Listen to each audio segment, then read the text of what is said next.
प्रभो धवलेश्वराय वाळालिंगाय नमो नमः। हर हर महादेव शिव शंभो।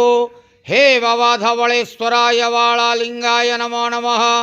दीपं यदि परं ब्रह्म दीपं यदि जनार्दनः दीपहरतु मे पापो पूजा दीप नमस्तुते।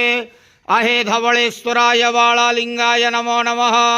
संसार सुखी रखंतु। आज शुभ सोमवार रे समस्त श्रद्धालु भक्त मानक आश्रीपद करंतु, मनस्कामना पूर्ण करंतु, कर्म क्षेत्रोन्नति करंतु, ग्रहरिष्ट खंडन करंतु, जगतर मंगल करंतु, विश्वर कल्याण करंतु, आपणकर नाम प्रकाश करंतु, सेवकर डाक श्रवण करंतु, समस्त गुआवसा भक्त मानकर मनस्कामना पूर्ण करंतु।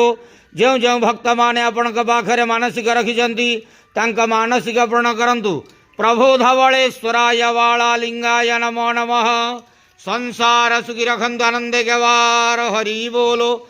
आज शुभ सोमवार रे समस्त श्रद्धालु भक्त मानक आश्रीपद करंतु, आनंदे गवार हरि बोलो। प्रभु धवलेश्वराय वाळालिंगाय नमो नमः।